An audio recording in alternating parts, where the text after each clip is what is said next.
Non, non, non, moi je reste toujours sur ma position, hein, c'est de, avant que le rap, le hip-hop au Cameroun n'influence les politiques, il faudrait qu'on ait quand même un rap engagé. Et là, tu vois, tu m'as dit, ce qu'on va faire, peut-être dans le courant de cette émission, ce qu'on va écouter pas mal de rap engagé, donc ce sera la particularité. Mais moi j'ai dit, il faut faire également, il y a la nuance entre engagement et engagement. Parce que on sait également qu'il y a plein de chansons, des mecs qui sont, on va dire, engagés, dilués, quoi. Tu vois ce que je veux dire? C'est-à-dire, les mecs, à chaque fois, c'est pas un mec qui dit, même quand il veut dire que quelque chose ne va pas bien, il préfère parler en verlan à cet endroit-là pour passer, quoi. Tu vois ce que je veux dire? Donc, il y a ça. C'est-à-dire, bon, maintenant, il y a quelqu'un me dit, quelqu'un il dit, oui, je veux bien dire ça, mais il ne faut pas que j'utilise tel mot. Tu vois ce que je veux dire? Donc, notre engagement, les rappeurs camerounais n'utilisent pas les mots qui sied à la gravité de la situation. That is the right shit.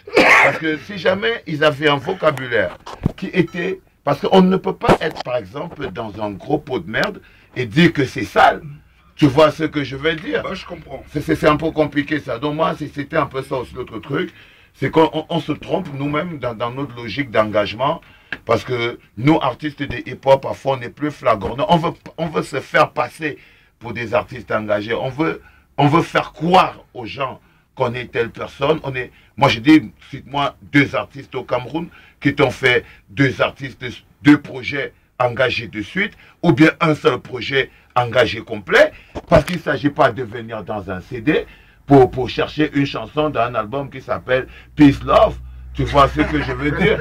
Et venir chercher une chanson dedans et dire, ouais, tiens, il y a du rap engagé au Cameroun, tout ça. Non, non, moi je ne suis pas d'accord avec cette vision, c'est parce qu'on se trompe. Un engagement, justement, l'engagement, c'est prendre une thématique et l'accompagner tout au long d'un album et tout au long de tous ses projets. Non, non, le truc déjà, c'est que je vais seulement aller dans la continuité. Il a tellement développé qu'il va juste ajouter quelque chose, tu vois. Quoi. Tu vas redévelopper?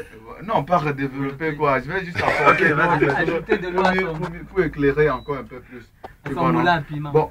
Je ne vais pas citer le nom de l'artiste, mais tu le connais bien. On a travaillé avec un artiste au studio. Il a fait une chanson qui s'intitulait Homo. Tu vois, on sait bien de qui. Lui s'appelle Paul, et puis il parlait de Paul, qui est le père, quoi. Et puis, un autre ami est arrivé de là où il venait. Il nous a fait comprendre que non, gars, car il va falloir éviter de dire que le père est homosexuel, hein, parce que quand on dit homo, on n'a pas dit homo ceci ou homo cela. Alors, oui, on peut citer homonyme. Homonyme. C'était homonyme en fait. Homonyme en fait. Alors, il dit que non, lui suggère plutôt Mbombo. Mbombo.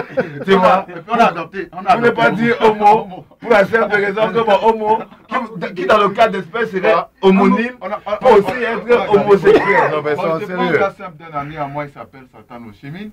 Tu vois, lors des cinquantenaires, des célébrations des cinquantenaires là, au Palais des Sports, car l'engagement qu'on lui connaît, tout ça, quoi, tout ça a été dilué parce qu'il allait chanter plutôt une chanson sur le voyage, l'exil, tout ça, quoi.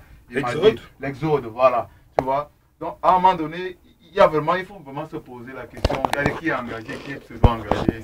En fait, si je comprends bien, il suffit